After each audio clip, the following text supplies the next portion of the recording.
Hello friends and welcome back to our channel. तो आज का वीडियो एक ऐसे शेयर के बारे में है जिसने आज के दिन 15 से 16% की बढ़ोतरी दिखाई मार्केट में स्टार्टिंग में, और उसके बाद अल्टीमेटली ये 13% अप क्लोज हुआ ये शेयर। और ये शेयर ऐसा है कि मैं आपको बताऊंगा। बेसिकली मैं बात कर रहा हूँ एमटार टेक्नोलॉजीज, और काफ़ी लोगों को तो ये पता ही नहीं है कि कंपनी करती क्या है, और फिर भी लोगों ने इसमें पैसा डाल रखा है। और प्लस एमटार टेक्नोलॉजी इस नाम से लोगों ने क्या धारणा बना रखी है आपको पता है? यही धारणा बना रखी है कि ये शायद आईटी रिलेटेड कंपनी है, लेकिन ये सबसे बड़ी गलती होगी अगर आप ये सोच रहे हो और इस बेसिस पे आप अपने क्या बोलते हैं डिसीजंस ले रहे हो। अल्टीमेटली ये कंपनी जो है बेसिकली वो क्या चीज़ की कंपनी है मैं बताता हूँ। बेसिकली ये स्पेशलाइज्ड मशीनरी पार्ट्स बनाती है। पहली तो एडवांस मशीनरी बनाती है, और साथ ही साथ सप्ला फैब्रिकेशन भी करती है कुछ चीज़ों का जो कि बहुत ही ज़्यादा टेक्निकल है, और ये सब इंस्टॉल करके देती है, साइट पे विजिट करती है, आपका जो भी प्रॉब्लम है उसके सॉल्व करती है। बेसिकली ये मेजर 3 सेक्टर में काम करती है। सबसे पहले न्यूक्लियर पावर, मतलब न्यूक्लियर एनर्जी से जो पावर जनरेट करने वाली कंपनीज है उस पर काम करती है। उसके मशीनरी पार्ट्स और बहुत ही ज़्यादा क्या बोलते हैं स्पेशलाइज बोल सकते हैं, प्रिसीजन मशीनरी पार्ट्स होते हैं, उस वो मैन्युफैक्चर करती है।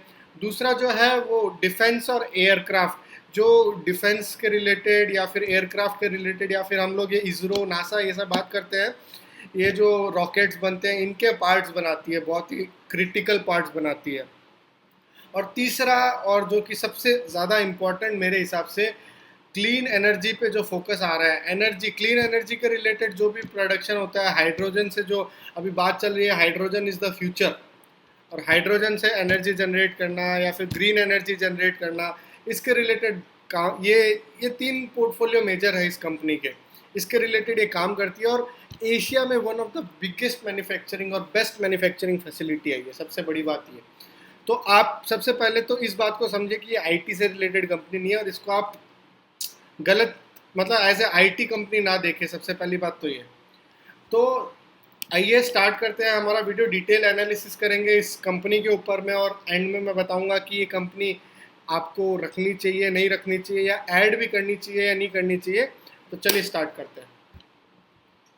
ये देख सकते हैं आज के दिन अल्टीमेटली यहाँ 52 वीक हाई आज के दिन ही लगाया था, 1200 के आसपास गया था यहाँ पे। यहाँ पे 1200 के आसपास गया था, और अल्टीमेटली आज कंपनी फिर से क्लोज जो हुई है 1134, मतलब 11, मतलब मोर और लेस 12-12.5% आप बंद हुई है। और सबसे बड़ी बात कि ये कंपनी इतनी ऊपर बंद क्यों हुई है, इसका एक ही कारण है। आइए मैं आपको दिखाता हूँ। ये देखिए, मैंने यहाँ पे ना लास्ट 30 डेज का जो भी डिलीवरी क्वांटिटी है और जो भी ट्रेडिंग क्वांटिटी है ना, वो यहाँ पे आप प्लॉट किया है। तो आप देख सकते हैं डिलीवरेबल क्वांटिटी 2 लाख से ऊपर आपको कहीं नहीं दिखेगी, और मैं तो कहूँगा उससे कम ही है, लाख रुपए से कम ही है। 2-3 केसेस है यहाँ पे, देखो ये लाख रुपए फिर 1 महीने की है पिछले। और आज के दिन आप देख सकते हो, आज के दिन देख रहे हो आप यहाँ पे 30 जून के दिन। एक तो यहाँ टर्नओवर देखिए कितना बड़ा है, सर 274 करोड़ है, मतलब अप्रोक्सीमेट 275 करोड़ का टर्नओवर। और डिलीवरी जो ली है 5-5.5 लाख शेयर्स, यहाँ पे देखिए टोटल करूंगा ना मैं तो करीब 5.5 आएगा, मतलब उससे थोड़ा सा ज़्यादा होगा, लेकिन फिर भी टोटल करूंगा तो 5.5 आएगा। परसेंटेज वाइज कम है, लेकिन क्वांटम जो है वो बहुत ज़्यादा हाई है। और इसके कारण मैं बता दूं आपको, बेसिकली सेबी ने इनको लिखा भी है कि इतनी ज़्यादा हाई क्वांटिटी की डिलीवरी, इतना ज़्यादा हाई टर्नओवर, हाई वॉल्यूम आया है, तो इसका कारण बताओ, या फिर कोई ऐसा इन्फॉर्मेशन है जो लोगों के पास नहीं है तो उसको पब्लिक में लेके आओ। बेसिकली ये 10% 12% बढ़ने का रीज़न है। तो अब काफ़ी लोग कहेंगे कि क्या मतलब इस शेयर का बढ़ने का कारण ये था कि लोग इसमें ज़्यादा खरीद बेच कर रहे हैं, या शेयर में एक्चुअल में जान है। तो चलिए हम अपनी प्रेजेंटेशन शुरू करते हैं। प्रेजेंटेशन बेसिकली मैं जो लास्ट क्वार्टरली रिजल्ट आया था उसमें जो इन्होंने प्रेजेंटेशन प्रेजेंट की थी वो आपको थोड़ी एक्सप्लेन करने की कोशिश करूंगा, थोड़ी इजी और सिंपल वे में। तो सबसे बड़ी बात तो आपको देखिए कि यहाँ पे जो इनका ऑर्डर ऑर्डर का जो बोलते हैं ना, जेब में कितना ऑर्डर पड़ा है, कितना कॉन्ट्रैक्ट पड़ा है, और उसका आगे जाके कितना अच्छा फायदा होने वाला है, वो एक फर्क पड़ता है। एक तो सबसे पहले ये देखिए 93 करोड़ का जो ऑर्डर है, ये इनको मार्च में मिला था, जो कि एग्जीक्यूट होगा इस साल में। तो ये 93 करोड़ का रेवेन्यू तो सीधा सीधा सामने दिख गया। प्लस इन्होंने इनका मेजरली एक्सपोर्ट का बिजनेस बहुत ज़्यादा है। आप पूरा रेवेन्यू देखोगे तो 50 से ज़्यादा परसेंट इसमें, मतलब अप्रोक्सीमेटली 55% के आसपास इनका एक्सपोर्ट से टर्नओवर आता है, बाकी 45 से डोमेस्टिक टर्नओवर है। और ऑर्डर बुक भी काफ़ी ज़्यादा बढ़ रहा है। यहाँ देख सकते हो order book as on March is 1.75 और रेवेन्यू ऑफ ऑपरेशंस ऑफ, मतलब अभी से ही आप देख सकते हो 1.7 टाइम्स, मतलब 0.70% का करीब करीब इंक्रीमेंट आपको रेवेन्यू में नेक्स्ट ईयर में दिख सकता है as per there order book. यहाँ पे आप देख सकते हैं नए ऑर्डर, एग्जीक्यूटेड ऑर्डर, और मतलब एज ऑफ मार्च को यहाँ पे इनको एक्सपेक्टेड है कि यहाँ तक ऑर्डर बुक रहेगा इनका। तो ऑल टुगेदर देखिए यहाँ पे ऑर्डर बुक में मैंने आपको कहा था सबसे पहले न्यूक्लियर है, स्पेस एंड डिफेंस है, एंड क्लीन एनर्जी है। ये 3 मेजर सेक्टर है, अदर्स तो ना के बराबर है, तो उसको आप इग्नोर कर सकते हो। उसके बाद देखते हैं आप यहाँ पे फाइनेंशियल परफॉर्मेंस देखते हैं। सबसे पहले लास्ट क्वार्टर जो अभी क्वार्टर गया है उसका, तो आप देख सकते हैं यहाँ पे क्वार्टर ऑन क्वार्टर भी अच्छी रेवेन्यू में ग्रोथ है 12%, और ईयर ऑन ईयर भी अच्छी ग्रोथ है। और प्रॉफिट ओवरऑल देखिए यहाँ पे आप स्क्रीन पे देख सकते हैं, प्रॉफिट में भी अच्छी ग्रोथ है। ग्रॉस प्रॉफिट जो है मतलब 43% का मार्जिन, ग्रॉस प्रॉफिट मार्जिन एक बहुत बड़ा मार्जिन होता है जो हर किसी को नहीं मिल सकता। प्लस EBITDA और नेट प्रॉफिट भी देखिए, क्वार्टर ऑन क्वार्टर तो कितना शानदार जंप दिया है इन्होंने, और प्लस ईयर ऑन ईयर भी जंप इतना शानदार है। अब पोर्टफोलियो मैंने आपको कहा 3, इसमें बैलेंस पोर्टफोलियो कैसे है, मतलब ऐसा नहीं कि एक ही सेक्टर है उसी ने मतलब 90% रेवेन्यू आ रहा है और वो सेक्टर में अगर कुछ भी हुआ तो बर्बाद हो जाएगी कंपनी, ऐसा नहीं है। बैलेंस्ड है। यहाँ देखिए 26% के आसपास न्यूक्लियर पावर है, 21% के आसपास जो रेवेन्यू जनरेट हो रहा है वो स्पेस एंड डिफेंस से हो रहा है, और बाकी 50% क्लीन एनर्जी से हो रहा है। और ये सबसे ज़्यादा पॉजिटिव क्यों है मैं बताता हूँ आपको। क्लीन एनर्जी आपको पता है future next 5 to 10 to 15 years भी आप पकड़ लो down the line, clean energy future होने वाला है। Hydrogen is the future, clean energy is the future. आपने अभी एजीएम हुई थी रिलायंस की, उसमें क्लीन एनर्जी की बात हुई। अडानी ग्रीन इतना क्लीन एनर्जी पे काम कर रहा है, गवर्नमेंट क्लीन एनर्जी पे फोकस कर रही है ताकि कार्बन एमिशन को कम कर सके। प्लस अभी इतने सारे कॉन्ट्रैक्ट्स हैं जिसमें सब कंपनीज को कार्बन एमिशन को अपने को मैनेज करना है। तो ये सब ऑल टुगेदर इसी में जितना ज़्यादा क्लीन एनर्जी पे इन्वेस्टमेंट होगा, बेसिकली जितना ज़्यादा कैपिटलाइजेशन कैपेक्स होगा उतना ही ज़्यादा उसके पार्ट्स के रिक्वायरमेंट होंगे। सिंपल सा लॉजिक है, इसमें कोई हाई फाई लॉजिक नहीं है। और प्लस ये डोमेस्टिक कंपनी है तो सबसे ज़्यादा फायदा इसका आत्मनिर्भर भारत का भी होता है। आपको मैं आगे वीडियो में बताऊंगा डिटेल में क्या क्या फ़ायदे हैं। तो आपको रिजल्ट मैंने दिखाई दिया वहाँ परसेंटेज फॉर्म में। अगर आपको यहाँ पे वैल्यू फॉर्म में मेरे को नहीं लगता दिखाने की ज़रूरत है। प्लस आप यहाँ पे आप देख सकते हैं परफॉर्मेंस देखिए, कंसिस्टेंटली यहाँ पे इंक्रीज हुए हैं, रेवेन्यू भी, EBITDA भी, पैट भी, और आप ग्रॉस प्रॉफिट मार्जिन भी देख सकते हैं। यहाँ पे जस्ट बीच में 19 में एक अच्छा ग्रोथ आया था, उसके बाद थोड़ा सा डाउन हुआ था 20 में क्योंकि कोविड का सिचुएशन है, और अभी भी कोविड से काफ़ी हद तक इम्पेक्टेड है। क्योंकि केपेक्स देखिए, केपेक्स पे खर्चा करने का गवर्नमेंट का फोकस बहुत ज़्यादा है, क्योंकि अगर जीडीपी को वापस वापस रिवाइव करना है, वापस ग्रोथ ट्रैक पे लेके आना है, तो केपेक्स बहुत ज़्यादा इंपॉर्टेंट रोल प्ले करेगा। बेसिकली इंफ्रास्ट्रक्चर पे खर्चा, अच्छे मतलब फैसिलिटीज़ को डेवलप करना, अलग अलग चीज़ों, एनर्जी सेक्टर से रिलेटेड काम, रोड से रिलेटेड, ब्रिज, और अलग अलग हॉस्पिटल इंफ्रास्ट्रक्चर, ये सब से काम से रिलेटेड खर्चा करना पड़ेगा। और अभी हाल फिलहाल पिछले 2 साल से काफ़ी ज़्यादा इम्पैक्टेड है। तो आगे जाके जब जैसे जैसे ये चीज़ें नॉर्मलाइज होगी तो ये पैट मार्जिन और ये सब भी अच्छा खासा नॉर्मल हो जाएगा। लेकिन ऐसा नहीं है कि डिक्रीज हुआ, अच्छा खासा इंक्रीज भी हुआ है। कंपनी में ग्रोथ नज़र आ रही है, आपको साफ साफ ग्रोथ नज़र आ रही है, ऐसा नहीं है कि कुछ भी ग्रोथ नहीं है। और यहाँ देखिए ROCE भी अच्छा खासा है और ROE भी अच्छा खासा है। नेट डेट टू इक्विटी, मतलब डेट टू इक्विटी मोर और लेस डेट जीरो की तरफ जा रहा है, और डेट इनका टारगेट है कि पूरा का पूरा खत्म कर ही देंगे ये लोग। प्लस आप यहाँ देख सकते हैं नेट वर्किंग कैपिटल इनका बड़ा क्यों है, क्योंकि इन्होंने यहाँ रीजनिंग दी है कि इन्होंने रॉ मटेरियल ज़्यादा खरीदा, क्योंकि मार्केट अभी भी पीछे थोड़ा सा लो चल रहा था, तो यहाँ पे डिस्काउंट मिल रहा था। प्लस जो इनका रिसीवेबल है, आपको पता है कोविड के चलते थोड़ा स्लो रिकवरी हो रही है इन सब चीज़ों की, तो अल्टीमेटली जैसे सिचुएशन नॉर्मलाइज होगी तो वापस से ये सब चीज़ें मैनेज हो जाएगी, इनका ये कहना है। लेकिन हम इस पर नहीं जाएंगे ना, हमें तो प्रूफ चाहिए। आप बेसिकली प्रोडक्ट क्या क्या बनाती है, हमें पहले फ्यूचर ग्रोथ देखना है, क्या प्रोडक्ट बनाती है, फ्यूचर क्या है क्या इन प्रोडक्ट्स का, वो जज करना और उस हिसाब से डिसीजन लेना है। तो बेसिकली देखिए ये सारी चीज़ें टेक्निकल है, और मेरे लिए भी टेक्निकल है क्योंकि मैं फाइनेंस बैकग्राउंड से हूँ, मैं चार्टर्ड अकाउंटेंट हूँ, फाइनेंस बैकग्राउंड से हूँ।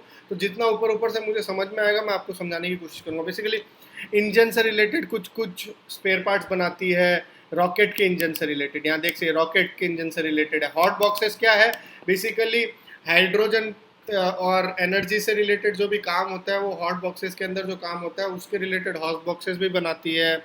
और प्लस कंट्रोल प्लग रिएक्टर का क्या रिएक्टर किस में यूज़ होता है, मेजरली न्यूक्लियर, आपको पता है न्यूक्लियर पावर में रिएक्टर यूज़ होता है, तो उसका कंट्रोल प्लग और वो सब, और ऐसे करके काफ़ी सारे इनके डाइवर्सिफाइड और बहुत सारी चीज़ें बनाती है कंपनी। तो ये है। प्लस यहाँ देखिए आप 1920 देखिए यहाँ पे मैंने आपको जैसे कहा था एक्सपोर्ट बहुत ज़्यादा था पहले 20 में, और उसके बाद 32% मतलब डोमेस्टिक का रेवेन्यू आता था। लेकिन यहाँ पे अब चीज़ें थोड़ी सी नॉर्मलाइज हुई है और ये बराबर के तरफ गया है। क्यों, आपको पता है पिछले कुछ 1-2 सालों में बहुत ज़्यादा फोकस रहा है क्या, आत्मनिर्भर भारत, और ये काम भी करती है डिफेंस सेक्टर में। डिफेंस सेक्टर में आपको याद होगा कि तो काफ़ी कुछ गवर्नमेंट ने बैन भी किया था कि इंपोर्ट बैन हो जाएगा काफ़ी कुछ डिफेंस प्रोडक्ट्स का, तो उसके कारण भी कंपनी को फ़ायदा हुआ है। और प्लस आप सेक्टर वाइज ब्रेकअप देखना चाहोगे तो मोर और लेस मैंने आपको कहा था 50% ग्रीन एनर्जी है, बाकी 26% जो है न्यूक्लियर है, और बाकी जो 22% है वो स्पेस एंड डिफेंस है। तो ये देखिए आप यहाँ देख सकते हैं एसोसिएशन किन के साथ है, ISRO, DRDO, nuclear power corporation of India, भेल हो गया, एचएएल हो गया, भारत डायनामिक्स, और मतलब यहाँ ब्लूम एनर्जी, और यहाँ कितने राफेल का प्लेन, जो डिफेंस का प्लेन आने वाला था, आप सोच, याद है आपको, काफ़ी सारे न्यूज़, काफ़ी टाइम न्यूज़ में रहा था कि राफेल के कुछ प्लेन्स इंपोर्ट करने वाली है गवर्नमेंट। तो अगर उनसे भी उनका अल्टीमेटली लिंक है और रिलेशन है, मतलब वहाँ पे भी वो लोग उनके प्रोडक्ट सब पार्ट सप्लाई करती है और उनको कर सकती है, तो सोचिए इन हाउस भी वो कर सकती है, और गवर्नमेंट फोकस भी कर रही है इन हाउस के लिए, तो फ़ायदा काफ़ी अच्छा हो सकता है। प्लस आपको मैं बताऊं सबसे ज़्यादा बेनिफिट आपको मैं बताता हूँ क्या है। ये देखिए एसोसिएशन, देखिए आप यहाँ पे प्राइड्स एंड ग्लोरी, यहाँ पे देखिए जो PSLV, जो मार्स पे जो आपको याद होगा मूवी भी बनी है, मिशन मार्स, उसके ऑर्बिट पे जो सैटेलाइट रिव्यू करने, मतलब सैटेलाइट लॉन्च की थी मार्स के ऊपर, उसमें जो इंजन सप्लाई किया गया था वो इनके द्वारा किया गया था। चंद्रयान और बड़े बड़े प्रोजेक्ट, मतलब काफ़ी ज़्यादा इसरो के साथ इनका काफ़ी ज़्यादा बिजनेस डीलिंग्स होती है, इससे ये पता लगता है। और फ्यूचर भी अच्छा है क्योंकि आपको पता है इसरो में कभी भी रिसर्च और मतलब नए नए मिशंस आना कभी बंद नहीं होगा, और उसके लिए अल्टीमेटली गवर्नमेंट को क्या बोलते हैं पार्ट्स, स्पेशलाइज पार्ट्स चाहिएंगे, और एमटार एक अच्छा फोकस बन सकता है। तो अब बात करते हैं कंपनी के फ्यूचर का। सबसे पहले ये न्यूज़ देखते हैं। सबका कहना ये है कि क्लीन एनर्जी जो बिजनेस है वो नेक्स्ट 5 to 10 ईयर्स में काफ़ी ज़्यादा ग्रो करेगी। प्लस आप यहाँ देख सकते हैं एमटार इज ऑलरेडी किस चीज़ पे काम कर रही है। यहाँ पे आपको मैं दिखाऊंगा, 1 मिनट रुकिए जस्ट। ये हाइड्रोजन इक्विपमेंट इलेक्ट्रोलाइजर, बेसिकली क्या है, हाइड्रोजन मतलब पानी से डायरेक्ट हाइड्रोजन खींच के इलेक्ट्रोलाइजर में कन्वर्ट करेगी, जो कि यूज़ हो सकता है किसमें, डायरेक्टेड पावर जनरेट करने में।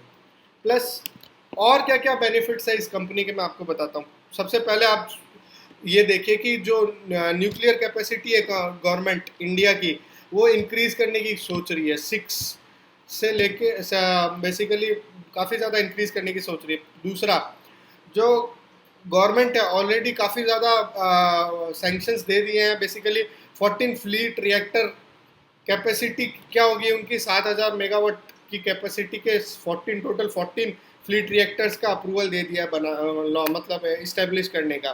प्लस आत्मनिर्भर भारत में ये सारे जो चीज़ें होंगी और ये सारे जो प्रोडक्ट्स इस पर रिक्वायरमेंट होंगे, मशीनरी के parts, specialize precision machinery requirement होगी, वो अल्टीमेटली कौन दे सकता है, एमटार दे सकता है, बीइंग मोर और लेस मोनोपोली, सबसे बड़ा मैन्युफैक्चरिंग और बेस्ट मैन्युफैक्चरिंग है इसकी। प्लस जो भी मेंटेनेंस होगा, जो भी रिफर्बिशमेंट होगा, जो भी रिपेयर्स होगा, उसके रिलेटेड भी इसमें इसको काफ़ी फ़ायदा हो सकता है।